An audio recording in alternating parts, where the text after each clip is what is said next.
question I'm seeing in the chat, just asking if I'm... There's a question in the chat saying, Jerry, are you still playing Legacy, and how is the format treating you? For those who do not follow Magic's Legacy format, an amazing thing happened recently.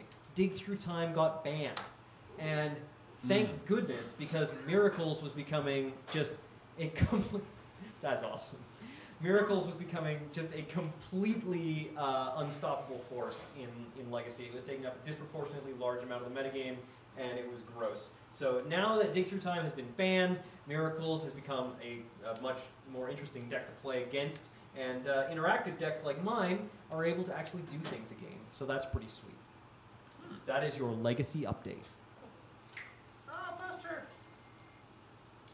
Oh yeah, also Omnitel has gone away, which good, because that deck's awful. Buster! No. What about Buster? He's on that picture on our monitor there. Ah. Which, of course, the people watching at home can't see. I saw Buster when he was here earlier getting really upset about the giant pug stuffed animal. President Barack Obama, all one word. Yep. President Barack Obama, yes indeed. Yeah, that was the, it was the sort of like really sad kind of carnival-y area at Seattle Center beside the monorail station is where that was. Yep. Because Ashley was just like, some sort of carnival. It was, yeah. Formerly the Glittering Gayway, as I recall. Another person asks from when it was the for World's Fair. confessions as to what the most expensive Magic card that we have purchased or traded for was. Purchased or traded for? Well, I mean, he said purchased, but I mean most. Because the most expensive one I own is the version of Jace Beleren that was given away in books.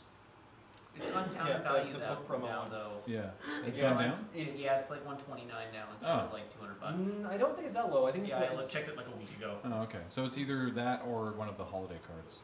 Okay, I also own that card. It is not the most expensive Magic card that I own. I know. Chat is Well, because I don't play Legacy, so. I don't actually play my most expensive card in Legacy either. Huh. I play it in Canadian Highlander. The most expensive card that I own is a Ravages of War from Portal 3 Kingdoms in Chinese.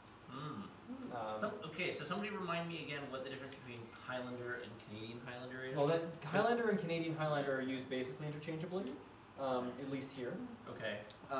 Highlander. Presumably that's like saying food and Chinese food are used interchangeably in China. Well, so Highlander in general is a 100-card singleton Magic format. So it's, Right. it's a Magic deck that contains only one of any card, and there are 100 cards in the deck. Right. In Canadian Highlander, we use a points list to determine right. what power cards you can have in your deck instead of banning cards specifically. So there's two others. There's an Australian Highlander and a German Highlander. In German Highlander, they have a straight up banned list. And I don't know what Australian Highlander does. Someone can probably fill me in the chat. But they have their own method for making sure that their metagame stays healthy. They call it coach. But in our case, we have a points list which is decided by a council, and that determines what we're able to put in our decks. So, like if you've got a Mox in your deck, that's 2 points out of 7, and so on. Gotcha. I sit on the Canadian Highlander Council. Many people in Victoria do. Well, that wouldn't surprise me. I was being more like that. Seems like a pretty ridiculous. The Canadian Highlander Council seems It like actually it should be does a much more sound- prestigious. It actually does sound like an institution that we would have in Canada, the Canadian Highlander Council. There can be only one council. Just trying to figure out how to send something to. Australian Highlander is 60 cards, and you get a sideboard. Oh, interesting.